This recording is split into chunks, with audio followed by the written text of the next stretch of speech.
అందరికీ నమస్కారాలు. రైతుల మీద ఉన్న ప్రేమాభిమానంతో కేసీఆర్ గారి నాయకత్వాన ఒకనాడు వ్యవసాయం దండగన్నారు. వ్యవసాయం పండుగన్నది నిరూపించింది మన గౌరవ ముఖ్యమంత్రి గారు కేసీఆర్ గారు.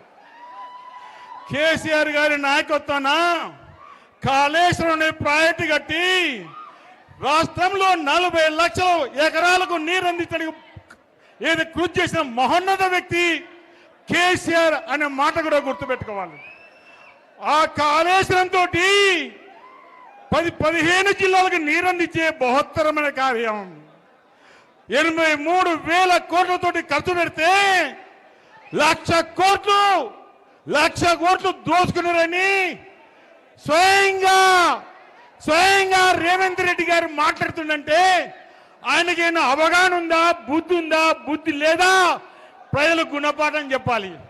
దాన్ని రిపేర్ చేయలేదు. కేవలం 200-300 కోట్లు ఖర్చు పెడితేనే రిపేర్ అయ్యేదాన్ని రిపేర్ చేయని ఒక దుర్మార్గుడు రేవంత్ రెడ్డి గారు. ఆనాడు బ్రహ్మాండంగా పంటలు పండినాయి, పుష్కలంగా పంటలు పండినాయి. ఏదైతే ఎల్లంపల్లి ప్రాజెక్టు ఆనాడు మొదలుపెట్టాం. కేసీఆర్ గారు ముఖ్యమంత్రి అయిన తర్వాత, ముఖ్యమంత్రి దృష్టికి తీసుకుపోయిన తర్వాత మేఘాల మీద ఎల్లంపల్లి ప్రాజెక్టు, లో లెవెల్ బ్రిడ్జి, రాయపట్నం బ్రిడ్జి పూర్తి చేసుకొని కేసీఆర్ గారి నాయకత్వాన, ముఖ్యమంత్రి కేసీఆర్ నాయకత్వాన 2015లో బ్రహ్మాండంగా గూడెం లిఫ్ట్ ఓపెన్ చేసుకొని 30,000 ఎకరాలకు నీరు అందించిన ఘనత అది కేసీఆర్ గారు దక్కింది. మరొక మాట అంటున్నారు ముఖ్యమంత్రి రేవంత్ రెడ్డి గారు, ఎల్లంపల్లి మేం కట్టినాము, ఎల్లంపల్లి మేం కట్టామంటే మరొకసారి చెప్తున్నా, రేవంత్ రెడ్డి ఎల్లంపల్లి నీకు సంబంధం లేదు, ఎల్లంపల్లి నీకు సంబంధం లేదు. ఆనాడు ఎల్లంపల్లి ప్రతిపాదించింది దివాకర్ రావు, చేసింది వైఎస్ఆర్ అయితే ప్రారంభించింది కేసీఆర్ గారు. నీకు ఎల్లంపల్లి విషయంలో మాట్లాడే హక్కు, అర్హత రేవంత్ రెడ్డికి లేదనే మాట కూడా చెప్పడం జరుగుతుంది. మరి ఈ సందర్భంలో మీకు తెలుసు కేటీఆర్ ఎందుకు వచ్చారో. ఆనాడు ఇక్కడ అక్కడ దోపిడీ జరుగుతుంది. 10 కిలోలు వరిధాన్యం దోసుకున్న కార్యక్రమంలో బస్తకు 10 రూపాయలు అడుగుతున్న సందర్భంలో, ఇవి లిఫ్ట్ చేయని సందర్భంలో ఆ రైతులు అర్ధరాత్రి పంట కడగపోతే ఆనాడు పెద్ద వర్షానికి తలదార్చుకుంటే గోడగూలి 4 రైతులు చనిపోయారు. ఈ విషయం బాగా అర్థం చేసుకోండి. ఉట్టిన మేమంతా రావడం జరిగింది, పెద్దలు జీవన్ రెడ్డి గారు రావడం జరిగింది. ఏదైతే అతి దగ్గరలో కలెక్టర్ గారి ఆఫీసు 18 కిలోమీటర్లు మేము ఫోన్ చేయడం జరిగింది. కలెక్టర్ గారు రాలేదు. కలెక్టర్ గారు రాకపోవడానికి కారణం వల్ల స్థానిక ఎమ్మెల్యే నువ్వు పోవడానికి వీలేదంటే 4 రైతులు చనిపోతే ఎమ్మెల్యే రాడు, కలెక్టర్ రాడు. ఇది ఏమి పరిపాలన? దుర్మార్గం పరిపాలన. ఆ దుర్మార్గ పరిపాలనకు ఉదయం 11 నుంచి 5 దాకా మేముంటే కలెక్టర్ గారికి ఫోన్ చేయడం జరిగింది. జీవన్ రెడ్డి గారు మేము మాట్లాడినాం. కలెక్టర్ గారు, మీరు ప్రభుత్వ కలెక్టర్ కాదు, మీరు కాంగ్రెస్ పార్టీ సంబంధించిన కలెక్టర్ గారు. 4 చనిపోతే మీరు రాలేదంటే అసలు ఈ ప్రభుత్వానికి మీకు ఏమన్నా ప్రేమ, అభిమానం ఉన్న మాట కూడా చెప్పడం జరిగింది.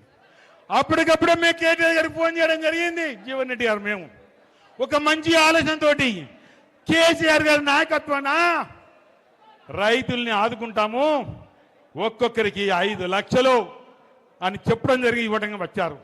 మేము ప్రభుత్వం డిమాండ్ చేయడం జరిగింది.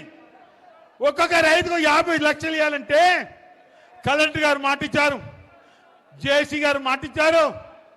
ఇంకా 3 మాసాలు దాటినా అతి లేదు గతి లేదంటే ఈ ప్రభుత్వానికి చిత్తశుద్ధి ఉందా? ఈ ముఖ్యమంత్రి గారి చిత్తశుద్ధి ఉందా? అదే కేసీఆర్ గారు ముఖ్యమంత్రి ఉండి ఉంటే, అదే కేసీఆర్ గారు ముఖ్యమంత్రి ఉండి ఉంటే మేఘాల మీద రైతుల్ని ఆదుకునే వ్యక్తి కేసీఆర్ గారు. అవునా కాదనే సంగతి ఇలా ప్రజానికని చెప్పాల్సిన. దయచేసి ఈరోజు మీరందరూ వచ్చినంటే నేను కేటీఆర్ గారికి మనవి చేస్తున్నా.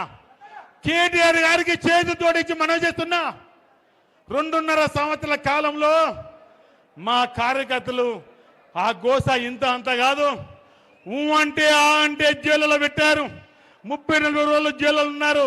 వందల మంది మీద కేసులు, గంజాయి బ్యాచ్, డబ్బులు విపరీతంగా. ఒక దిక్కు పోలీస్ అధికారులు, మరో దిక్కు రెవెన్యూ అధికారులు, వీరిద్దరి సహకారంతో ఇక్కడ ఎమ్మెల్యే పేరు చెప్పే అవసరం లేదు. ఇప్పటికే కాంగ్రెస్ ప్రభుత్వంలో రేవంత్ రెడ్డి గారు దోచుకుంటే ఇక్కడ ప్రేమ్ సాగర్ రావు గారు ఇప్పటికే 500 కోట్లు అథెంటిక్ గా బ్యాంకులకు అప్పు కట్టిందంటే ఎంత దుర్మార్గం పాలన. 52 నుంచి ఇప్పుడు 52 నుంచి స్వాతంత్రం వచ్చిన తర్వాత అప్పటి నుంచి ఎంతో మంది ఎమ్మెల్యేలు ఉన్నప్పటికీ ఏ ఎమ్మెల్యే ఇలాంటి దుర్మార్గం పనిచేయలేదు.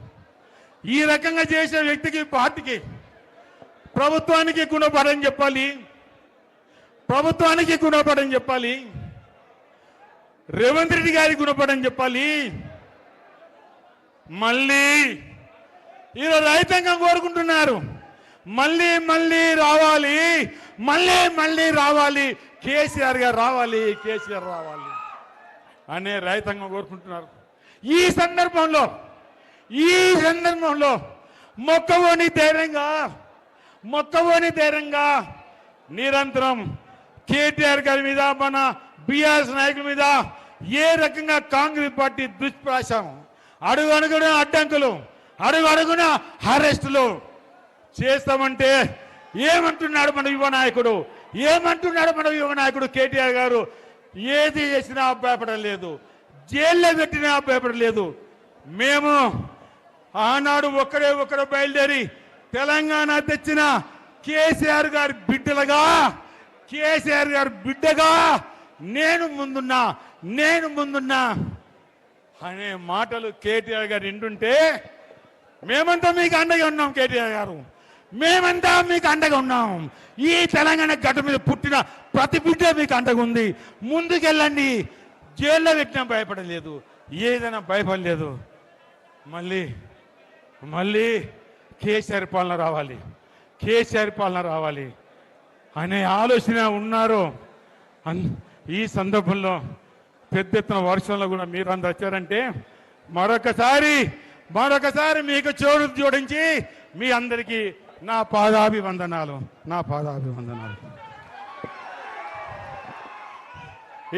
ఈశ్వర్ గారు మాట్లాడతారు. దయచేసి పెద్దల గౌరవంలో మాజీ మంత్రి ఈశ్వర్ గారు మాట్లాడతారు.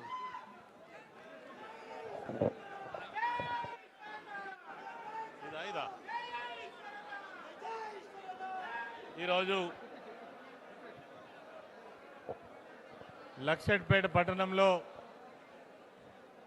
రైతు సదస్సు నిర్వహించడానికి వచ్చినటువంటి BRS party working president KTR గారు మరియు